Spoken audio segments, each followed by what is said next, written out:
मैंने उनसे पूछा खड़ा करके कि लालू जी का राज चाहिए, नीतीश का राज चाहिए, मोदी जी का चाहिए कि जनता का राज चाहिए? तो हम लोग वो लोग हैं जो अगले 5 वर्ष फिर पैदल चलने के लिए तैयार है, लेकिन संकल्पित है कि बिहार को सुधारे बगैर मानेंगे नहीं, 2 बरस लगे या 10 बरस लगे। और इनके साथ इस समागम में आए हुए जुड़े हुए सभी साथियों का तहे दिल से अपने और जन स्वराज परिवार के तरफ से इनका स्वागत करते हैं, इनका आभार व्यक्त करते हैं कि पिछले 2 वर्ष के हम लोगों के अभियान को देखकर जांचने, परखने, सोचने, समझने के बाद इन्होंने और इनके साथियों ने ये निर्णय लिया है कि जन स्वराज के साथ चलकर बिहार में एक नई व्यवस्था, बेहतर व्यवस्था बनाने के प्रयास में हम लोग अपना योगदान करेंगे। मेरे लिए देवेंद्र बाबू किसी पार्टी के नेता नहीं, जाति में तो चर्चा करना ही बेकार है।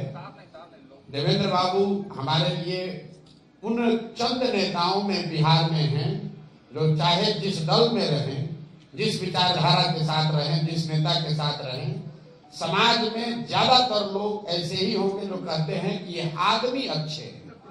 और जन स्वराज की जो सोच है उसका पहला ही सूत्र है सही लोग। वो लोग चाहे कहीं भी हो, वो चाहे किसी व्यक्ति के तौर पर आप उनको जानते हो, किसी विचारधारा के ध्वजवाहक के तौर पर उनको जानते हैं, किसी दल से जुड़े हुए व्यक्ति हो या गैर राजनीतिक लोग हैं, समाज ने जिनको भी अच्छा कहा, ये जन स्वराज की हमारी जिम्मेवारी है कि मैं उनके घर पर, उनके दरवाजे पर जाऊं, उनको समझाऊं, उनसे अनुनय विनय करूं। और इसी दौरान जब मैं मधुबनी के इलाके में पैदल चला हूं, नाम तो इनका मैं बहुत पहले से जानता हूं, लेकिन जब उन जिलों में मैं गया तो लोगों ने कहा भैया जब तक देवेंद्र बाबू नहीं जुड़ेंगे तब तक इस अभियान में सही लोग जुड़ने का ये नारा है पूरा नहीं होगा। तो हमारे कुछ साथियों ने इनसे संपर्क भी किया, मेरी भी मुलाकात हुई और ये मेरे बड़े भाई जैसे ही हैं और ये कोई प्रशांत किशोर का दल नहीं ज्वाइन कर रहे हैं, जन स्वराज नहीं ज्वाइन कर रहे हैं। ये इस व्यवस्था को बनाने वालों में सबसे अग्रणी भूमिका अदा करने के लिए आ रहे हैं। जन स्वराज दल तो अभी 2 तारीख को बनेगा, लेकिन उससे पहले इन्होंने अपनी सोच, अपना अनुभव, बिहार की मिट्टी की समझ, यहाँ के लोगों की परेशानियों के बारे में जो कुछ भी समझा है और इनका ये बड़प्पन है, इन्होंने ये बताया है, आश्वासन दिया, यहाँ पर भी कहा है, इनकी जो भी सोच, अनुभव, इनकी जो क्षमता है वो आने वाले वर्षों में अपने साथियों के साथ मिलकर बिहार में वो स्थिति बदले, बिहार में लोगों की स्थिति बदले, उसमें ये योगदान करना चाहते हैं। और जन स्वराज प्लेटफॉर्म के तौर पर देवेंद्र जी को अपने साथ पाकर हम लोग अपने आप को धनी और बेहतर समझते हैं, अपने आप को धन्य समझते हैं। आप आए और गार्जियन की भूमिका में भी आए, नेता के भूमिका में भी आए, इसको आगे से बढ़कर लीड कीजिए। प्रशांत किशोर इसके, मैं बार बार कहता हूं, प्रशांत किशोर इसके नेता नहीं। लोग ये अभी आंकड़ा लगा रहा है प्रशांत किशोर को कितना वोट मिलेगा, प्रशांत किशोर के साथ कौन जुड़ेगा, कौन नहीं जुड़ेगा, उसको पता नहीं हमारी कार्यशैली। हम उन सारे लोगों को जोड़ लेंगे जिनकी क्षमता है, जिनकी ताकत है। हमारी क्षमता हो या न हो, जिनकी क्षमता है उनको जोड़ लेंगे तो अपने आप क्षमता बन जाएगी। इसीलिए आप देख रहे हैं कि 2 बरस से पैदल चल रहे हैं और गांव में कोई एक साधारण व्यक्ति भी कोई कहता है कि ना भैया ये आदमी बहुत अच्छा है, मिठाई का दुकान चलाते हैं लेकिन समाज के लिए जीने मरने वाले आदमी हैं, तो उनके दरवाजे पर भी जाता हूं और माननीय देवेंद्र जी जैसे बड़े लोगों के पास भी गया, इस आग्रह से, इस अनुनय विनय के साथ गया कि सर आपने जीवन का इतना बरस लगाया, इतना अनुभव आपका है, आज जब बिहार को सुधारने का एक प्रयास शुरू हुआ है तो आप इसको आशीर्वाद दीजिए, इसको जुड़िए, इससे जुड़िए। इनका पहला वक्तव्य था कि अब तो हम लोग का इतना उम्र हो गया, अब क्या होगा, क्या है आप हमको कह रहे, हमारा आशीर्वाद दीजिए, न दल न नेता। तो हमने कहा कि सर ऐसा है कि अभी कम से कम 15 बरस बिहार को आपकी सेवा की जरूरत है और बहुत सोचने समझने के बाद इन्होंने निर्णय लिया है। मैं फिर से आपका और आपके साथियों का आभार व्यक्त कर रहा हूं और प्रेस के मीडिया के भाइयों को ये कह रहा हूं, ये बिल्कुल ही न लिखिए कि जनसुराज देवेंद्र बाबू अपने साथियों के साथ जनसुराज में जुड़े। देवेंद्र बाबू अपने साथियों के साथ जनसुराज बनाने के इस कारवां के ध्वजवाहक के रूप में आ रहे हैं। जनसुराज तो 2 तारीख को बनेगा, तो अब आज से जनसुराज बनाने वालों में जैसे आप प्रशांत किशोर का नाम लिख रहे हैं, उससे आगे बढ़कर आपको देवेंद्र बाबू का भी नाम लिखना चाहिए। और इसी सोच से ये आप आए हैं और हमसे जो कुछ बन पड़ेगा, मैं हमेशा कहता हूं मैं जनसुराज का न नेता हूं न आगे बनूंगा।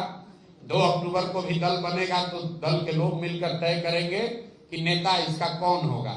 प्रशांत किशोर की भूमिका उस कुम्हार की है जो अच्छी मिट्टी और चाक को ढूंढने निकला, तो जनसुराज वो चाक है और देवेंद्र बाबू जैसे हजारों लोग इनके नेतृत्व में वो अच्छी मिट्टी हैं, जिनको हम भी थोड़ा सा हाथ लगाएंगे, इनके साथ कंधा लगाएंगे तो इनकी तो खुद की ताकत है, तब तो पाकर बढ़िया कला बनेगा। तो मैं आप दिल से आपका आभार व्यक्त कर रहा हूं, आपके साथियों का जिनसे मेरा व्यक्तिगत अभी परिचय इतना नहीं है, मैं उनसे माफी भी चाहता हूं कि आपका मैं नाम नहीं ले रहा हूं, लेकिन ये मैं मान के चल रहा हूं कि जैसे आप ये मान रहे हैं कि जनसुराज में जो प्रशांत जी के साथ जुड़ा हुआ है तो अच्छा ही आदमी होगा, तो मैं भी ये मानकर चलता हूं कि देवेंद्र बाबू के साथ जो लोग टिके हुए रहे हैं वो अच्छे के साथ अच्छा ही रहेगा। इसलिए आप सबका मैं तहे दिल से शुक्रिया अदा कर रहा हूं, आभार व्यक्त कर रहा हूं। आइए संकल्प लीजिए अपने जीवन काल में जो जनसुराज का लक्ष्य है, समता मूलक समाज का सिर्फ नारा नहीं, ऐसा समता मूलक समाज बने। अपने जीवन काल में हम एक ऐसा भी बिहार देखें जब हरियाणा, पंजाब, गुजरात, महाराष्ट्र से लोग रोजी रोजगार करने के लिए बिहार में आए, तब हम लोग मानेंगे कि जयप्रकाश अग्रवाल का सपना पूरा हुआ। बिहार में समता मूलक समाज की स्थापना हुई, जहां हम लोग के बच्चे पढ़ाई और रोजगार के लिए दूसरे राज्यों में नहीं जा रहे हैं।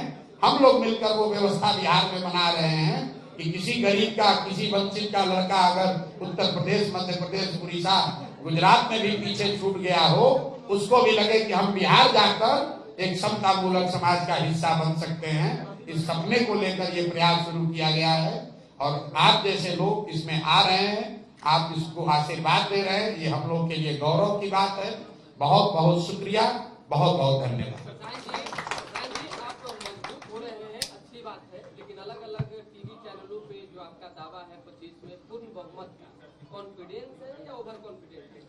मेरे भाई ऐसा है, हम मजबूत नहीं हो रहे हैं। बिहार की मजबूत जनता विकल्प के अभाव में जो अनपढ़, मजदूर और गरीब बना दी गई है, वो खड़े हो रहे हैं।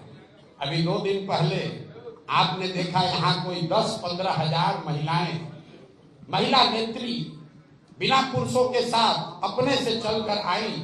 ये अपने आप में अद्भुत घटना है। हम भी बिहार की राजनीति को देखते रहे हैं।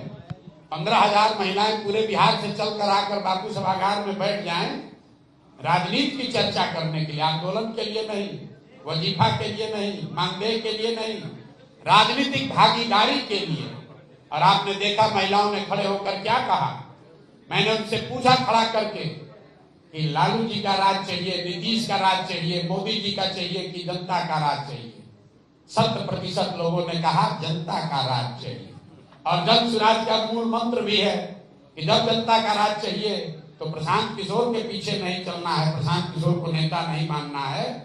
अगली बार चुनाव में जिन नेताओं ने आपके बच्चों को ठगा है, अनपढ़ मजदूर बनाया है, उनको वोट नहीं देना है।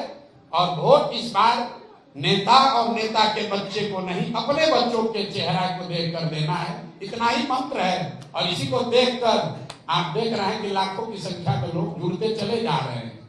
और आपने कहा दावे की बात, तो भैया दावा कुछ नहीं, जन बल के आगे कोई बल नहीं है। मैंने आपको कहा कि जनसुराज, लोगों ने पूछा कितना सीट आएगा, किससे गठबंधन कीजिएगा, तो हमने बताया हम लोगों ने 2 बरस पैदल चल के बिहार का सबसे बड़ा गठबंधन बनाया है। 1 करोड़ जनता ने मिलकर ये दल बनाने का गठबंधन किया है। इससे बड़ा कहाँ गठबंधन पाओगे। फिर लोग पूछते कितना सीट जीतोगे, तो हमने कहा या तो अर्श पर मरेंगे या फर्श पर मरेंगे, बीच में नहीं लड़ते। लोगों को बात समझ में आई तो इतनी सीट आएगी कि आप गिन नहीं पाओगे, और न समझ में आई किसी वजह से तो हम लोग वो लोग हैं जो अगले 5 वर्ष फिर पैदल चलने के लिए तैयार, लेकिन संकल्पित है कि बिहार को सुधारे बगैर मानेंगे नहीं। 2 बरस लगे या 10 बरस लगे, पीछे हटने वालों में से नहीं है। जब हम चलना शुरू किए थे तो लोगों ने कहा 2-4 महीना चलेगा, कोई कहा साल भर चलेगा, 2 बरस हो गया। अब लोग कहते हैं भैया कितना दिन चलिएगा। हम नहीं थके हैं, लोग थक गए देखते देखते, कितना दिन चलिएगा। अभी हम 60% बिहार चले हैं। 2 अक्टूबर को दल बनेगा, उसके बाद भी चलते रहेंगे, तब तक चलते रहेंगे जब तक बिहार के एक एक जनता को जाकर ये बता ना दें कि तुमको अपने बच्चों के पढ़ाई रोजगार की चिंता करनी है। किसी नेता जाति धर्म की बात छोड़ो, मंदिर मस्जिद की बात छोड़ो, देश समाज सबकी चिंता छोड़ो, एक बार अपने बच्चों की चिंता करो, एक बार अपने बच्चों को पढ़ाओ, अपने बच्चों के लिए रोजगार इकट्ठा करो। इसकी लड़ाई है और इसको रुकेंगे नहीं।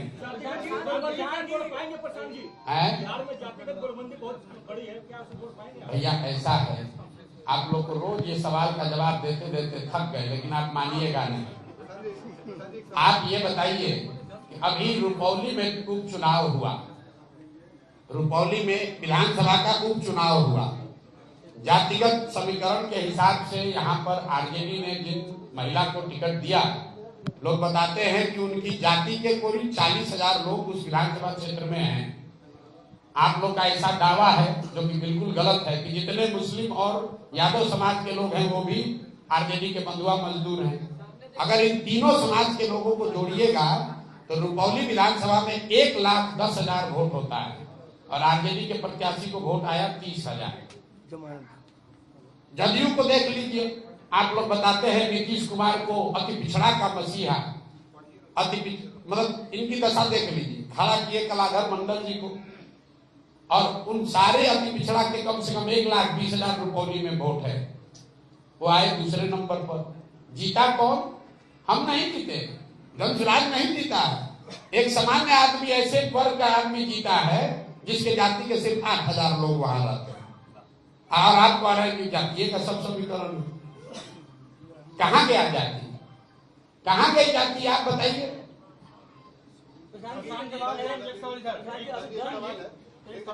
एक एक करके आप आज सुनिए। आज इस परिवार का हिस्सा बन रहे देवेंद्र जी, हमको तो आप लोग सवाल पूछते पूछते हमारे गला में गांठ पड़वा दिए। अब देवेंद्र जी से पूछिए। सुनिए, हमने देवेंद्र भाई साहब से कहा कि आपके आने का सबसे बड़ा फायदा हमको ये है कि अब जितना पब्लिक का सवाल है वो हम आप जवाब दीजिएगा, हम शांति से पैदल चल सकते।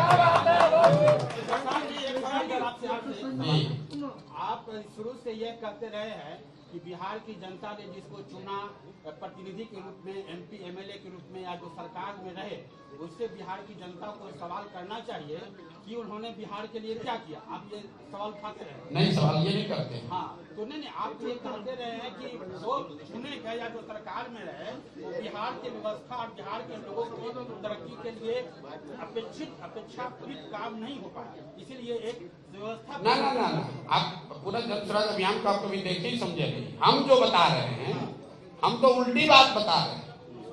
हम कह रहे हैं कि जिन लोगों ने भी बिहार में सत्ता का सुख भोगा, जिनको भी आपने हमने मिलकर चुना, जिन्होंने भी यहाँ सरकारें चलाई, उन्होंने जो काम किया या करने का दावा करता है सबको सही मान लीजिए। ये मान लीजिए कि 40 वर्ष कांग्रेस ने यहाँ बहुत अच्छा शासन चला लिया। ये भी मान लीजिए कि 15 वर्ष में लालू जी के राज में गरीब को, पिछड़े को, वंचित को आवाज मिल गया। यही तो दावा है उनका, मान लीजिए। ये मान लीजिए कि नीतीश के राज में सड़क, बिजली, पानी आ गया। लेकिन अगर सबके काम को, दावे को सही मान भी लीजिएगा तो इस बात से कोई इनकार तो कर नहीं सकता है कि पूरे देश का सबसे गरीब, सबसे पिछड़ा, सबसे ज्यादा अशिक्षित, सबसे ज्यादा बेरोजगार, सबसे ज्यादा भुखमरी वाला राज्य बिहार ही है। इसका मतलब है कि जिस रास्ते पर चलकर 75 वर्ष में हम लोग देश में सबसे गरीब और पिछड़े से एक पैमाने के ऊपर नहीं गए, तो ये रास्ता तो बदलना पड़ेगा। ऐसा तो है नहीं कि दूसरे देश के दूसरे हिस्सों में भ्रष्टाचार नहीं है, कि वहां का नेता सब हरिश्चंद्र है, या वहां पर देश में कोई दूसरा संविधान है। लेकिन जितनी गरीबी बदहाली बिहार में है, इतनी गरीबी बदहाली और कहीं नहीं है। ये क्यों है? वो इसलिए है कि विकल्प के अभाव में यहाँ पर लोग राजनीतिक बंधुआ मजदूर बन गए। जैसे आजादी की लड़ाई लड़ी गई थी, उसी तरह लालू के डर से भाजपा और भाजपा के डर से लालू को वोट देने का जो तरीका है, उस राजनीतिक बंधुआ मजदूरी से निकालने के लिए गांव गांव में लोग कह रहे हैं भैया विकल्प होना चाहिए। अब विकल्प बनाने के लिए लोगों के पास साधन नहीं है, पैसा नहीं है, व्यवस्था नहीं है। तो जन सुराज कह रहा है कि तुम पैसे की चिंता मत करो, तुम साधन की चिंता मत करो, चुनाव की चिंता मत करो। गरीब से गरीब का लड़का भी अगर काबिल है, जज्बा है, तो आप आइए जन सुराज का हिस्सा बनिए।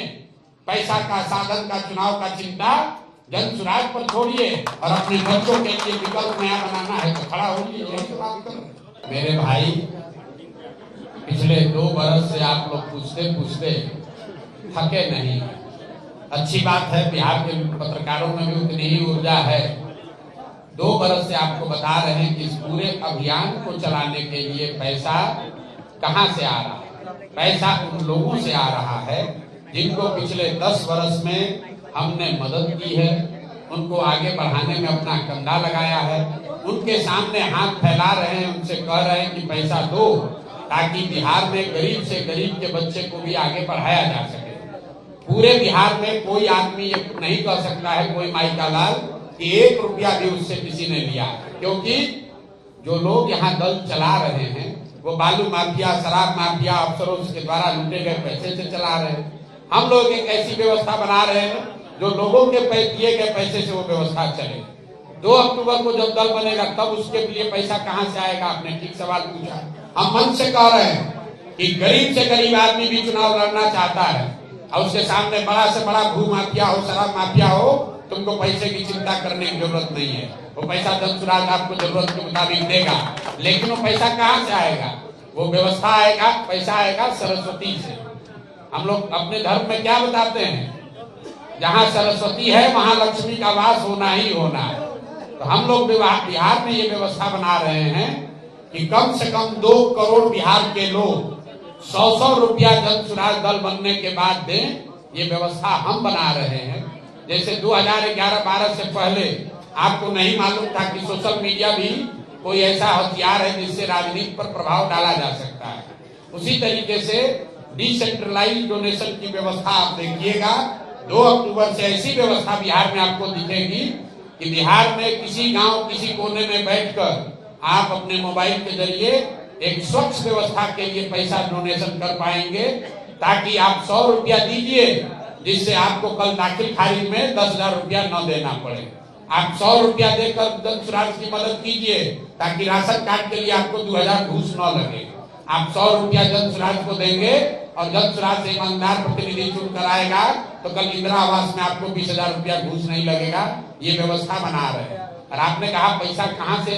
अगर 2 करोड़ आदमी 100-100 रुपया दे दे तो कितना पैसा हुआ? 200 करोड़। 200 करोड़ रुपया अगर 100-100 रुपया लोग दे दे तो हो जाएगा। और अभी हम पूरे बिहार की बात नहीं कर रहे हैं।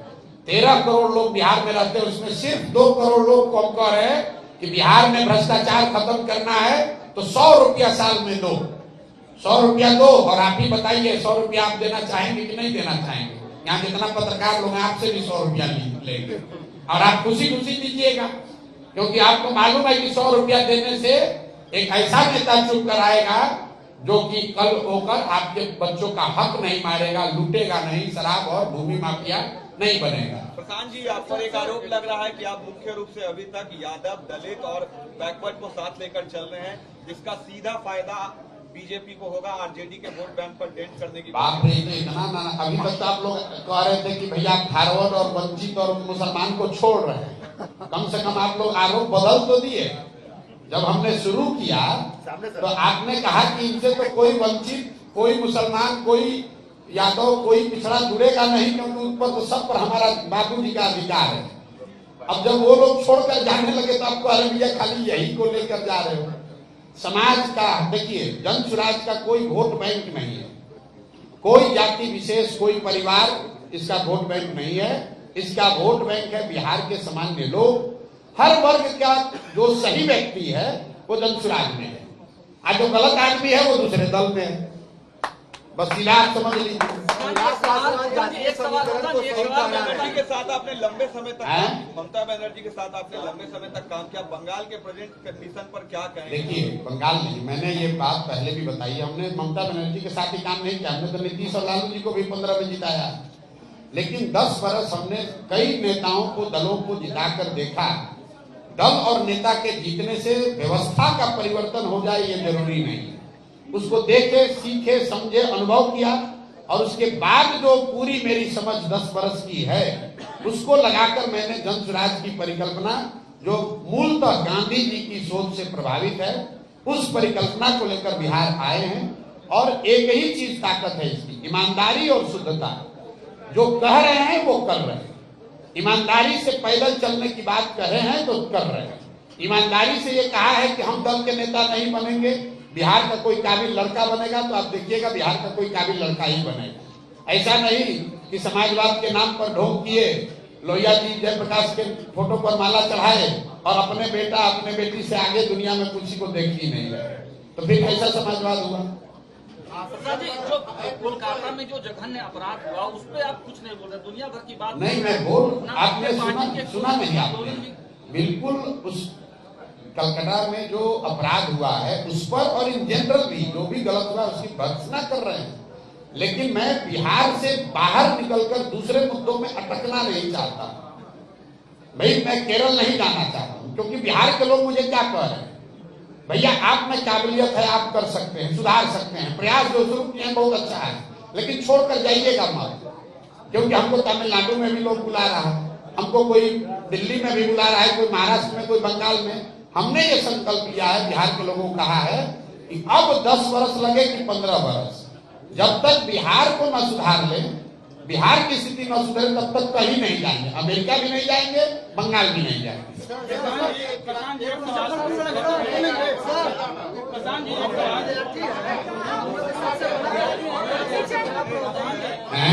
हम लोग विद्यार्थी हैं, सबसे बड़ा प्रॉब्लम है कि पेपर लीक होता है, समय से एग्जाम नहीं होता है।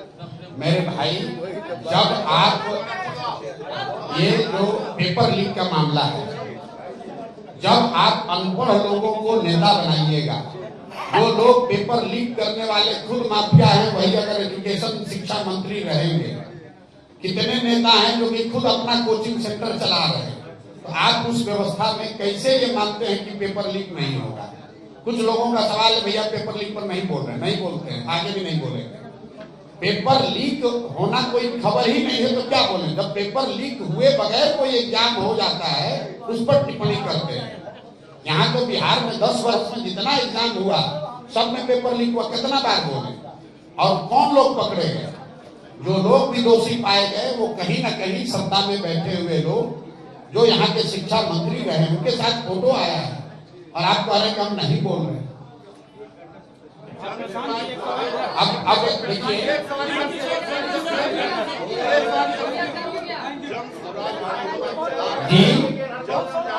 आंदोलन आप चला रहे हैं, आंदोलन नहीं, अभियान चला रहे हैं, लेकिन उन नेताओं को जोड़ रहे हैं जो कि जिनको दलों ने फांसी पे डाल दिया है, और उन नेताओं के बदौलत आपको कैसे ये?